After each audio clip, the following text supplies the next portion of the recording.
সোনার দাম কমলো, কিন্তু এই সপ্তাহে আসছে বড় পরিবর্তন। শেষ পর্যন্ত দেখুন, কারণ এই তথ্যটা না জানলে লাখ টাকা ক্ষতি হতে পারে। স্বাগত জানাই চলতি হাওয়া চ্যানেলে। কেন এই দাম ওঠানামা করছে এবং সোনা কেনার সঠিক সময় কখন, তাহলে চলুন শুরু করি।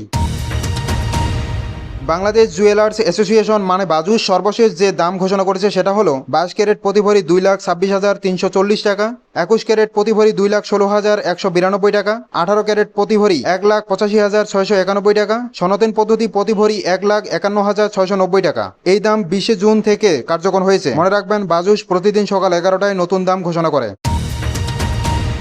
শুধু সোনা নয়, যারা রূপা কেনার কথা ভাবছেন তাদের জন্য আপডেট আছে। 22 ক্যারেট রূপা প্রতি ভরি 5,365 টাকা, 21 ক্যারেট 5,132 টাকা, 18 ক্যারেট 4,432 টাকা। রূপা কিন্তু এখন বিনিয়োগ হিসেবে অনেকে বেছে নিচ্ছেন। এখন আসি সবচেয়ে দরকারি কথায়, যেটা অনেকেই জানে না। বাজুস যে দাম দেয় সেটাই কিন্তু শেষ কথা না। দোকানে গেলে এই দামের উপর আরো যুক্ত হবে 5% ভ্যাট, প্রতি ভরি ন্যূনতম 3,500 টাকা মজুরি। তার মানে 22 ক্যারেট সোনার গহনা কিনলে আসল খরচ হবে আরো বেশি। তাই বাজেট করার সময় এটা মাথায় রাখুন।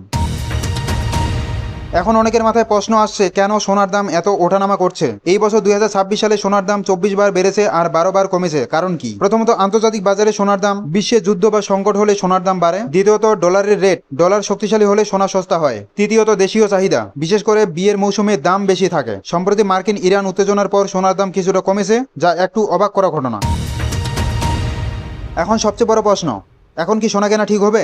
বিশেষজ্ঞরা বলেছেন, দীর্ঘমেয়াদী বিনিয়োগের জন্য সোনা সবসময় ভালো। তবে এখন দাম একটু কমেছে, তাই যারা দীর্ঘদিন ধরে কেনার কথা ভাবছিলেন তাদের জন্য এটা একটা সুযোগ হতে পারে। তবে মনে রাখবেন, সোনা কেনার আগে সবসময় হলমার্ক দেখে নিন। হলমার্ক ছাড়া সোনা কিনবেন না। তো বন্ধুরা, আজকের সোনার দামের আপডেট এটাই ছিল। ভিডিওটি উপকারী লাগলে লাইক দিন এবং বন্ধুদের সাথে শেয়ার করুন, যেন তারাও সঠিক সময়ে সঠিক দাম জানতে পারেন। কমেন্টে জানান আপনি কি এখন সোনা কিনবেন নাকি আরও অপেক্ষা করবেন।